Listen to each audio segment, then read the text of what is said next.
Hello, Kurt Jackson, retirement income strategist with KJ Financial in Liberty, Missouri, here with another episode, issue, let's call it installment of Your Money Matters. Okay. Today we're going to talk about something that really gets, when I think about it and I think about the increasing possibility that it could happen, it really gets my blood boiling. And if you have any money at all, it should get your blood boiling also. And that is, could your 401k, your 403b, your 457, your IRA, even your Roth, okay, your Roth IRA or your Roth 401k if you happen to have one, could those be nationalized? I realize that when you start talking about this, it sounds far-fetched, right? But didn't we think the nationalization of healthcare was far-fetched just 7, 8, 9, 10 years ago, okay? And now we're there, right? So if you contribute to your Social Security for 30, 40, 50 years, what happens when you start taking that Social Security? Can you take your contributions, that money you put in throughout your entire life, can you take it out in a lump sum? You can't, can you? So that means you got to take your Social Security monthly, right, as a monthly income, right? So when the first spouse dies, do they, if you were the one to die and you're married, does your spouse get to keep that income? Okay, well, kind of. If you had the higher income, then technically they get to keep it. But the smaller, the lesser check drops off. So you're going to lose 33% to as much as 50% of your Social Security income when the first one of you dies. Okay. If you both die before you used all the contributions, when I say earnings, when you put your money into Social Security, you thought maybe they'd be earning money, but they really weren't. They were actually using that to pay bills, and now the government owes Social Security $2.5 trillion. Okay, so but when you both die before you've recouped all your earnings, do your heirs get that? No, they don't, do they? The government keeps it, and it goes back into the kitty, and it's paid out to somebody else. So I guess my question is, doesn't it seem that to be more and more of what the government wants to do with your money, is for them to keep it so they can dole it out to others? In fact, if you Google, all right, so if you think, Kurt, you're off your rocker talking about nationalization of my pension, my 401k, my 403b, my 457 plan, my IRA, and my Roth, Google it. Okay, Google nationalization of United States pension plans. See what you come up with. I think you're going to be shocked. In fact, we're seeing nationalization done in countries around the world. Greece is a prime example, a recent example of that. And it would appear that Senate Democrats have been proposing and talking more and more about this type of thing, and Senate Republicans aren't really pushing back much at all. So we're even finding that states are trying to override the rules that govern they're called ERISA laws, which govern our retirement plans. So I guess here's my point. Before you cast aside this is not possible because you think that any American in their right mind would never, ever support this, keep in mind this startling statistic. 75% of Americans arrive at retirement or death with less than $25,000 in assets.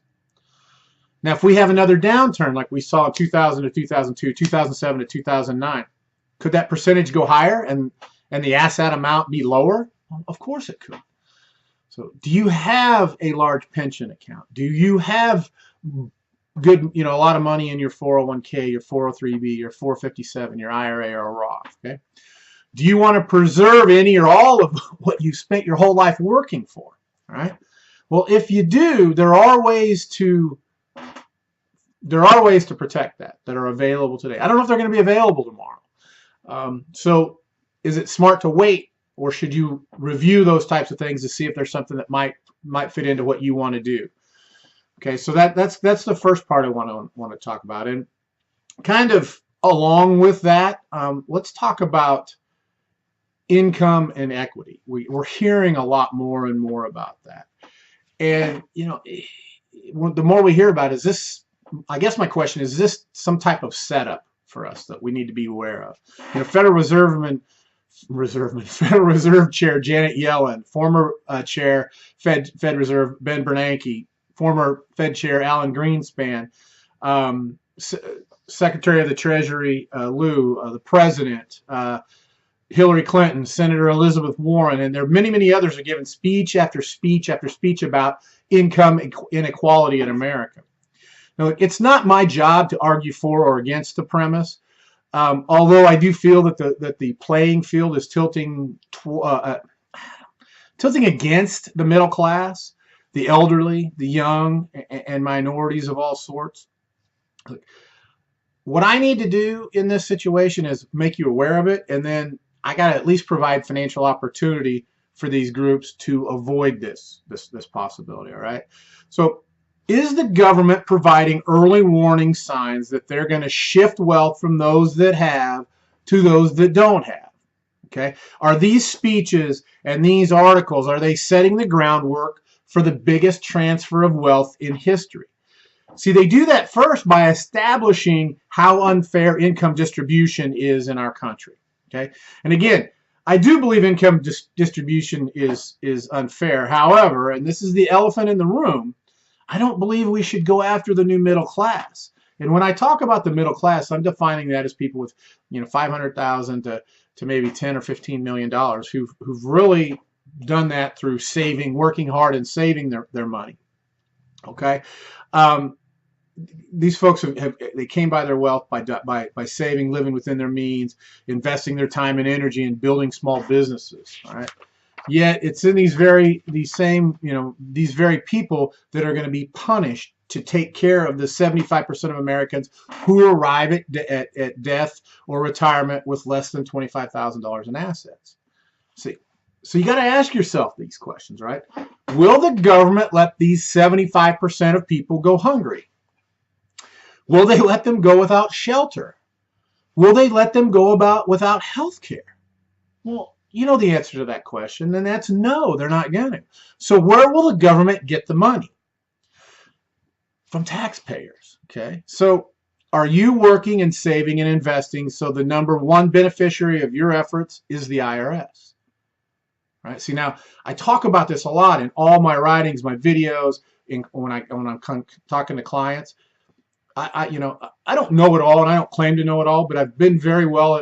I think I'm very well versed on everything. And what I do is I look at what people are doing now and what is likely to happen in the future under current rules and stuff.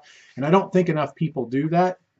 And I see some very disturbing situations, let's say, with taxes. Okay, I think that we are mishandling taxes on a huge, wide epidemic on an epidemic proportion. All right. So, do you want to keep your lifetime work in your family? All right, and if you do, you've got to begin planning now. All right, before the government takes away all the tools that are currently available to us to help prevent that. Let me back up just a minute. Do you think I'm making this up? Do you think I'm just trying to scare you into calling me? Well, go Google income inequity, wealth redistribution, and just read those articles and see if you think I'm all wet or if you think I'm just making this up. So when you start to think about these things, and I hope that these videos get you to do that, then do you want to keep your money in your family? You got to make that decision, all right? I've got the tools to help you do that, all right? And I'm not the only guy that has them, but I think that an overwhelming majority of the traditional financial folks out there, they may have these tools at their disposal, but they either don't use them or don't know about them. I don't know. Either way, that's not a good thing for you. But if you're thinking about this, I guess my question, the ultimate question is should you wait until the government does something to take these things away, or should you look at doing something now while we still have the tools that we do have? Because they are chipping away at the tools that are available out here. I know that a lot of folks criticize the wealthy, but the wealthy are smart enough to figure out the game and the rules, and then they work within those rules. Now, I'll admit they try to stretch those rules, those rubber band rules until before they break, but they'll stretch them out to the limit. But a lot of those things are tools that everyday people can use if they just take the time to learn about them or find someone that they can work with to do those types of things. So that's where I'm coming at today on Your Money Matters. I hope you find this information. I hope you find this informative. I hope you do something about it. you know, the people that I've talked to are amazed at the different things that they thought they knew to be true that aren't.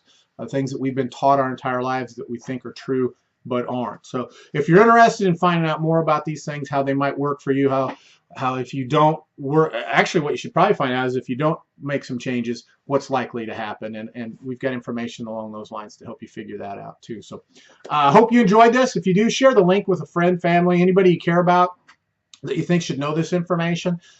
Anybody who has any money put away. And obviously, 75% of people retiring or dying with less than $25,000 in assets. Having a couple $100,000 means you have money, and the government might be trying to take more of that away from you to spread that around with someone else. Can you imagine having a couple $100,000 in a retirement account would make you wealthy? Well, it could be. That could be the case that ends up happening. So, hope you have a great day, and hope your holiday season has started off well. Thanks for tuning in.